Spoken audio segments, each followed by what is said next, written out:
ঘুষ, চাঁদাবাজি, ক্ষমতার অপব্যবহার করে অবৈধ সম্পদ অর্জনের অভিযোগে এনএসআইয়ের ১৩ কর্মকর্তার বিরুদ্ধে অনুসন্ধান শুরু করেছে দুদক।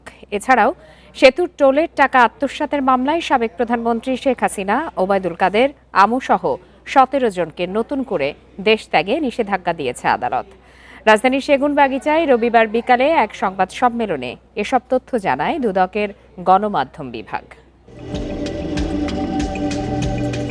মিথ্যা প্রতিবেদনের ভয় দেখিয়ে ঘুষ ও চাঁদা আদায়ের অভিযোগ বিভিন্ন সময় দুদকে জমা পড়ে জাতীয় নিরাপত্তা গোয়েন্দা অধিদপ্তর এনএসআইয়ের কিছু কর্মকর্তা কর্মচারীর বিরুদ্ধে। তবে এবার ঘুষ, চাঁদাবাজি, অর্থ পাচার ও অবৈধ সম্পদ অর্জনের সুনির্দিষ্ট অভিযোগে ১৩ কর্মকর্তার বিরুদ্ধে অনুসন্ধান শুরু করেছে সংস্থাটি। রেইনবো অলরাউন্ডার এক্সটেরিয়র পেইন্ট বাড়ির বাহিরের দেয়ালের সুরক্ষা নিয়ে থাকুন নিশ্চিন্ত। সাথে পাচ্ছেন ১০ বছরের ওয়ারেন্টি। এ ১৩ জনের সবাই বর্তমানে এনএসআইয়ে কর্মরত, যার মধ্যে ৩ জন অতিরিক্ত পরিচালক, ৬ জন যুগ্ম পরিচালক ও ৪ জন উপপরিচালক রয়েছেন। নজরদারিতে আছেন বেশ কয়েকজনের স্ত্রী।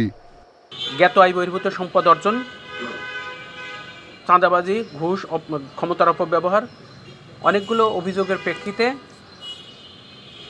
অতিরিক্ত পরিচালক থেকে উপপরিচালক পর্যায়ের মোট ১৩ জন কর্মকর্তার বিরুদ্ধে প্রাথমিকভাবে দুর্নীতি দমন কমিশন অনুসন্ধান শুরু করেছে।